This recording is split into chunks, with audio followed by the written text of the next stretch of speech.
yung kumuha ng pinakabagong update sa September 2025 pension release schedule, kasama ang matagal nang hinihintay na confirmation ng second-tier crediting dates. Ang kompresibong gabay na ito ay sumasaklaw sa lahat ng kailangan ninyong malaman tungkol sa inyong pension, disbursement, payment modes at mahahalagang paalala.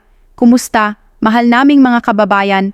Ngayon dala namin sa inyo ang pinakabago at napatunayan na impormasyon tungkol sa Social Security System SSS Pension Release para sa September 2025. Marami sa inyo ang naghihintay ng announcement na ito, lalo na tungkol sa second-tier credit schedule. At nandito ay kami upang i-breakdown ang lahat ng mahahalagang detalye para sa inyo. Bago pa tayo mag-dive sa specifics, pakisandali lang na pindutin ang like button at mag-subscribe sa aming channel. Huwag kalimutang i-click ang notification bell para laging updated kayo sa pinakabagong SSS news at announcements. Ang inyong suporta ay tumutulong sa amin na maabot ang mas maraming Filipino pensioners na nangangailangan ng mahalagang impormasyong ito, gaya ng na-confirm ng mga opisyal na channels ng Social Security System. Ang pension release para sa September, dumami wiripesay, susundin ang organized schedule upang masiguro ang smooth distribution sa lahat ng mga beneficiaries. Ang agency ay nagpatupad ng systematic approach na ito upang maiwasan ang system overload at garantisahin na lahat ng mga pensioners ay makatanggap ng kanilang mga benefits nang walang technical issues. Simulan natin sa pinakahinihintay na balita. Ang second tranche crediting ay opisyal na na-confirm. Ang announcement na ito ay nagdudulot ng relief sa maraming pensioners na naghihintay ng update na ito. Ang SSS ay nangako na lahat ng mga systems ay nakaset up na upang ma-facilitate ang timely disbursement ayon sa prescribed schedule para sa mga pensioners na tumatanggap ng kanilang mga benefits sa pamamagitan ng pension participating banks. Ang crediting ay magsisimula sa September 1, 2025 para sa mga may account numbers na nagtatapos sa 0 hanggang 4. Ang initial release na ito ay sumasaklaw sa humigit kumulang 45% ng kabuwang pension beneficiaries. Ang natitirang mga pensioners na may account numbers na nagtatapos sa 5 hanggang 9 ay makatanggap ng kanilang mga benefit sa September 3 sa 2025. Ang structured release na ito ay tumutulong sa pag-manage ng transaction volume at nagsisiguro ng system stability. Para sa mga nagtatanong tungkol sa Union Bank Quick Card holders, ang inyong pensyon ay IC credit ayon sa parehong schedule na nabanggit sa itaas. Ang SSS ay nakipag-coordinate ng mabuti sa Union Bank upang ang credit dates na ginagawa itong mas convenient para sa mga beneficiaries na gumagamit ng payment channel na ito. Mahalagang tandaan na ang mga pensioners na gumagamit ng development banks at rural banks ay maaaring makaranas ng kaunting delay na 1 hanggang 2 banking days dahil sa additional processing time na kailangan ng mga financial institutions na ito. Ang SS ay nagsasabi sa mga pensioners na ito na makipag-coordinate ng mabuti sa kanilang respective banks para sa exact crediting date para sa aming mga kababayan na tumatanggap ng pension sa pamamagitan ng HUMID cards. Ang parehong schedule ay naangkop, gayunpaman siguraduhing active at properly maintained ang inyong HUMID card. Kung nakaranas kayo ng mga issues sa inyong HUMID card, malakas naming inirekomenda na bumisita sa pinakamalapit na SSS branch upang ma-check at ma-update. Ito kung kinakailangan. Ang SSS ay gumawa rin ng significant improvement sa kanilang digital platforms upang mas mapaglingkuran ang mga pensioners. Ang may S-Portal at SSS mobile app ay na-upgrade upang makayanan ng increased user traffic sa mga pension release dates. Yung mga platforms na ito ay nagbibigay na ngayon ng real-time update sa pension crediting status na ginagawa itong mas madali para sa mga beneficiaries na itrack ang kanilang mga benefits tungkol sa digital services. Hinikayat ng SSS ang mga pensioners na hindi pa nakaregister para sa online access na gumawa ng kanilang may SSS accounts. Ang online facility na ito ay nagbibigay daan sa inyo na tingnan ang inyong pension status, ay download ang inyong statement of account, at ma-access ang iba't ibang SSS services nang hindi na kailangan pumunta ng personal sa branch. Para sa mga pensioners na kamakailan lang nag-change ng kanilang bank, mga accounts, o kailangang mag-update ang kanilang impormasyon, in streamline ng SSS ang proseso, maaari na ninyong isubmit ang inyong bank account update sa pamamagitan ng may SSS portal, bagaman ang ilang mga kaso ay maaaring mangailangan pa rin ng personal appearance sa mga SSS branches para sa verification purposes. Ang pension release schedule ay kinukunideran din ng iba't ibang uri ng mga pensyon na pinangasiwaan ng SSS, kasama dito ang retirement death, disability, at survivorship benefits. Lahat ng mga kategoryang ito ay sumusunod sa parehong credit schedule na nagsisiguro ng uniformity sa distribution system.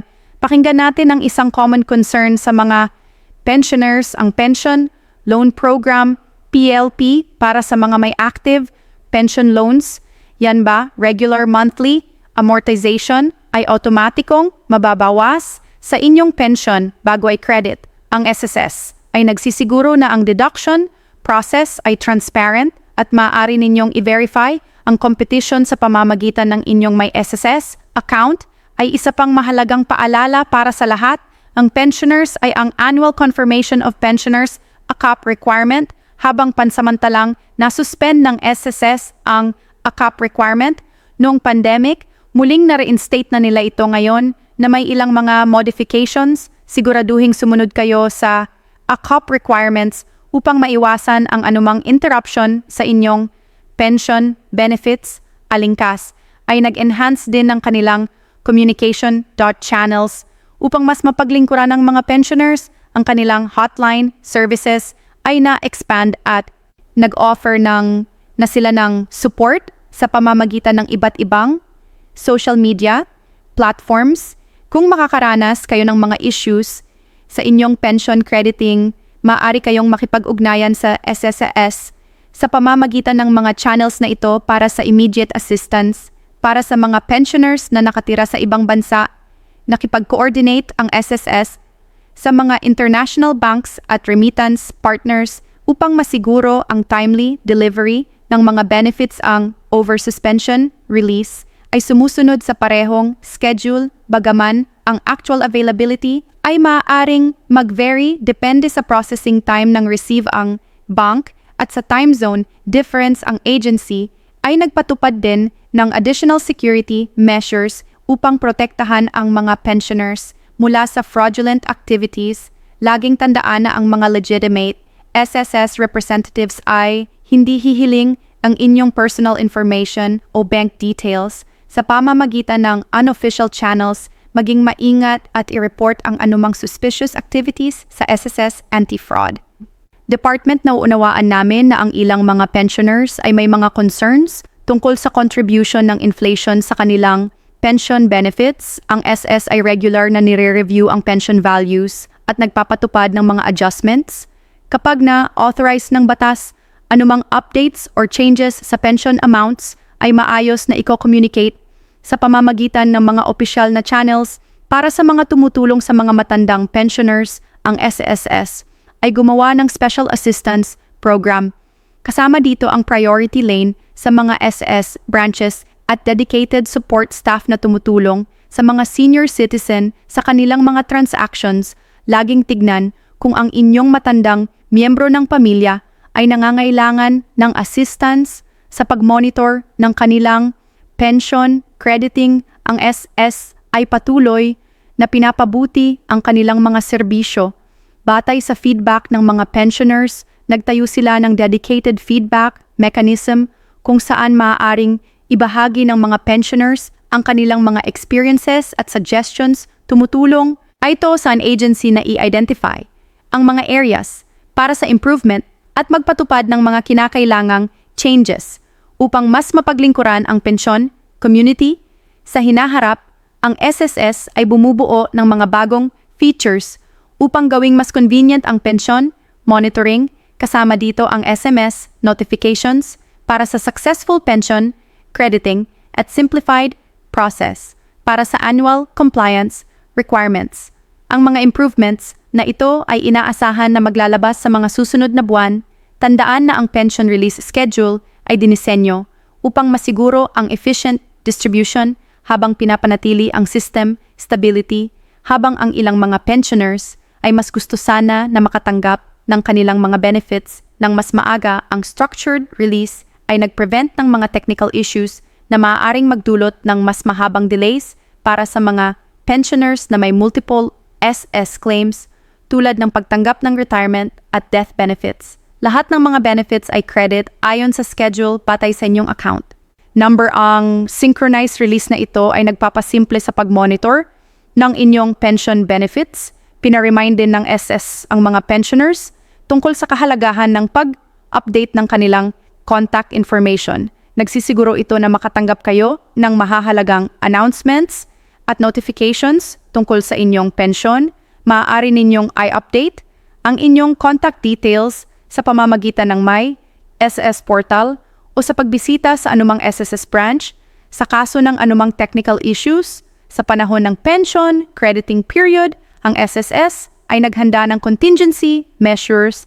Ang kanilang technical team ay nagmonitor sa system 247 sa mga pension release dates upang tugunan ng anumang concerns ng mabilis ay masiguro ang continuous service. Bago natin tapusin ang video na ito, ay recap natin ang mga pangunahing puntos. Ang second tranche crediting para sa September 2025 ay na-confirm na may specific release dates batay sa account numbers. Ang SOAS ay nagpatupad ng iba't ibang improvement sa kanilang mga serbisyo at patuloy na bumubuo ng mga bagong features para sa mas magandang pension management.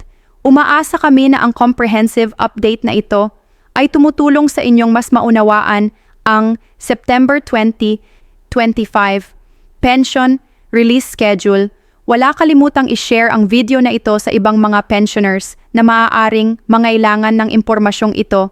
Tandaan na i-like ang video na ito at mag-subscribe sa aming channel para sa mas maraming update sa SS benefits at services. Kung may mga tanong kayo tungkol sa pension release schedule or ibang SSS-related concerns, huwag magatubiling. Iwanan ang mga ito sa comment section sa ibaba. Gagawin namin ang aming makakaya upang makatulong sa inyong makuha ang impormasyong kailangan ninyo. Salamat sa panonood at makikita namin kayo sa aming susunod na video. Mag-ingat at maging informed. Mahal naming mga kababayan na.